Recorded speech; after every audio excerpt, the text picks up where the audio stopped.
continuando, turma, dando continuidade, né, ao nosso capítulo 4. Eu quero que vocês peguem o livro e coloquem aí na página 260. Na página 260, gente, iremos falar sobre transformações químicas e transformações físicas, né? Iremos aprender sobre a diferença. Nós temos aqui duas imagens. A imagem A, que são cubos de gelo derretendo, e temos a imagem B, né, que é a imagem de uma fogueira, né? Nas duas, né, nesses casos acima, né, a matéria, ela sofreu o quê? Ela sofreu transformações. E essas transformações, elas não foram, né, as mesmas nas duas situações, que é o que iremos aprender essa diferença. As transformações da matéria, gente, elas podem ser classificadas em física e em química. Como é que é essa diferença? Quando não ocorre alterações na estrutura química, né, da matéria, né, que são reações químicas, nem se formam novas substâncias, nós podemos dizer que ocorreu uma transformação física. As mudanças de estado físico, né, nós temos, são exemplos de transformações físicas.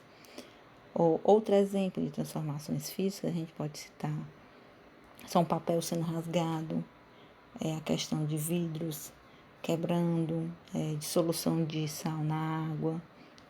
E quando ocorrem, né, essas reações químicas, com consequente alteração na matéria, vai ter o quê? A formação de novas substâncias. Então, aí nós dizemos que ocorreu, sim, uma transformação química, né? A queima da madeira, né, que é o que mostra aqui na imagem B, né? A queima da madeira, né, na fogueira é um exemplo de transformação, o quê? De transformação química. Exatamente porque no final desse processo, né, a matéria inicial, ela terá sido transformada em cinzas e gases, né? Outro exemplo de transformação química, né, nós podemos citar os frutos amadurecendo, objetos metálicos, né, enferrujando, alimentos sendo cozidos, as plantas realizando aí o processo da fotossíntese. Indo agora para 261, gente, vamos falar sobre a questão da separação de misturas, né? Vamos falar especificamente da separação de misturas heterogêneas. Temos a primeira, né, que é a questão da filtração, né, que é a filtração bem na página 262, né? O que seria essa filtração? Vou colocar aqui essa imagem, ó, imagem de um café sendo coado. A filtração, gente, é um método utilizado para separar misturas heterogêneas, né, entre o quê? Entre o sólido líquido e o sólido gás também. Ela consiste na utilização de filtros, né, membranas ou material com características que podem deixar passar algumas substâncias e também reter outras. Essa técnica, ela está presente em algumas situações, né, como o caso dessa imagenzinha aí, que está mostrando o quê? Que é a imagem do preparo do café, né, que no caso aí o café, ele sendo coado. Temos essa partezinha aqui, gente, que fala, né, sobre a questão da importância, né, da filtração para os portadores de doença renal. A gente sabe que a filtração é um método com diversas aplicações na medicina, e uma dessas aplicações é o tratamento de pessoas com problemas nos rins, né, que é o caso da hemodiálise, né, onde uma máquina, ela faz ali o papel do rim, né, o papel onde aquela máquina vai filtrar, né, o sangue. Então, iremos falar agora sobre a decantação, tá bom? Vamos aqui para essa imagem. Essa imagem, ó, é uma mistura de água e solo que ficou em repouso por 2 horas, né? Então, o que seria a decantação, gente? A decantação é um método utilizado para a separação de misturas heterogêneas entre quem? Entre o sólido líquido e o líquido e líquido, né? Essa técnica, ela consiste na separação de substâncias com base na diferença, né, da densidade que existe entre elas, né? Como assim, ó, é uma mistura de água e o solo, né, que temos aí, né?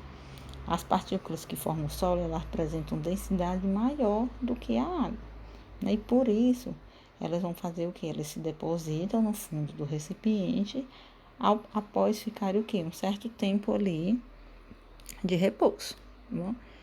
Indo, gente, agora para 263, né? Temos aqui o tratamento de água e as técnicas de separação de mistura. Né, temos aqui a imagem, vista aérea da estação de tratamento de água do município de Suzano. Quer dizer, a água que chega, né, até as torneiras das residências, elas passam por uma série de processos, até que se torne, né, adequada ao uso, né, pelos seres humanos. Esse processo, né, esses processos, ele ocorrem nas chamadas estações de tratamento de água, que é a ETA, tá bom? A ETA, o que acontece? A água é captada dos rios, né? Passa por diferentes etapas que visam, essas etapas, remover as impurezas, né, que estão presentes ali na água. Alguma dessas etapas vai incluir as técnicas de separação de mistura, como a decantação e a filtração. Aqui embaixo, gente, nós temos essas outras duas imagens. Temos a imagem A, que é a pessoa lavando o arroz, e temos aqui a imagem B, que é a pessoa soprando a casca, né, a casca do amendoim, né? Então, vamos falar agora sobre a questão da levigação e a ventilação. Na situação A, né, que é essa situação aqui, ao lavar o arroz, né, o pó que o recobre é arrastado pela água, enquanto acontece o quê? Enquanto o arroz, que é o mais denso, ele permanece no recipiente. Essa situação envolve um método de, de separação, que chamamos de levigação. A levigação é utilizada para a separação de misturas heterogêneas entre os sólidos. Nela, a água passa pela mistura, né, separando as substâncias menos densas das mais densas. Já na imagem B, né, que é a imagenzinha aqui, né, temos a situação B, ao soprar sobre o amendoim, as cascas menos densas, elas são separadas das sementes, que são mais densas, né, e permanecem aonde? Na mão aí da pessoa. Esse processo ele envolve uma técnica de separação que chamamos de ventilação. Né? A ventilação, como a levigação, gente, é um método utilizado para quê? Para a separação de misturas heterogêneas entre os solos. A diferença é que esse processo, né, separa as partículas menos densas das mais densas, né, por meio do que? Da passagem de uma corrente de ar e não de água, né? Que foi o caso aí quando a pessoa, né, assoprou. Então, gente, por hoje é isso, tá bom? Qualquer dúvida, vocês podem estar me procurando no privado. Bom dia a todos.